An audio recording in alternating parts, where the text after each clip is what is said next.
So let's take the next query here. Yeah. So there are some people who have asked, in terms of specifications, how does this transit affect? So it totally depends on where Jupiter is placed in your chart.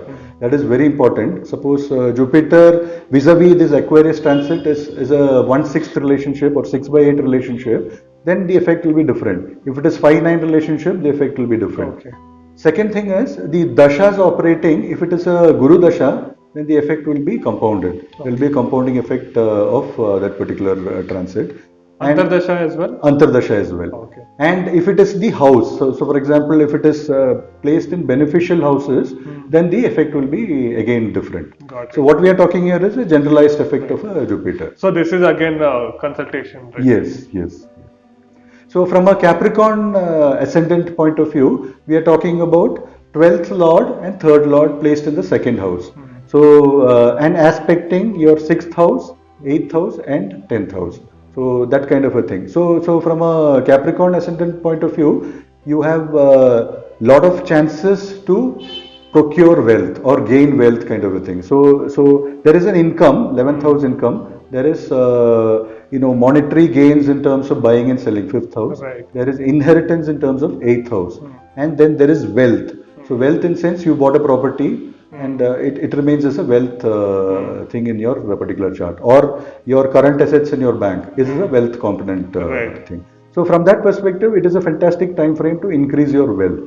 So focus on your families, build relationship with them, have a nice time with family kind of a thing. It's a good transit from that perspective. So anybody who's looking at publishing books, anybody who's looking at communication, media as their career and those kind of things can look at some sort of foreign kind of a presence. Okay. So if you sort of release your book abroad, or if you're looking at videos which are targeted abroad, then it is a good time frame from that Transit. perspective. Okay. Yes.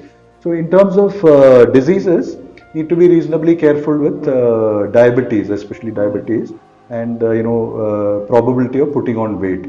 So from that perspective, it's a reasonably sort of Okay.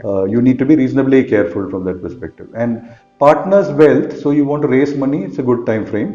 So you want to get money from other sources, bank loan and those kind of things. It's a good time frame for a Capricorn ascendant. Anything sudden for a Capricorn because of the 8th aspect? Yes, 8th aspect. There is a probability of a sudden change, sudden sort of wealth coming out, Right. sudden changes in terms of your health. All those things are a probability for a Capricorn. That can happen in the Capricorn. Yes. Right. Anything related to services as well because of the 6th? Yes, 6th and 10th house aspect is there. Right. So from a services perspective, it's a reasonably Change in job, anything yes, like that? change in job, reasonably good time frame in career, and in terms of sort of having peace of mind in terms of career, it's Right. good. In terms of increase of wealth, in terms of position, salary, status, all yes, of that, position, because of the status, 10th aspect. yes, yes. That's a good transit for a 10th lord Capricorn would be. assistant. Yes, yes.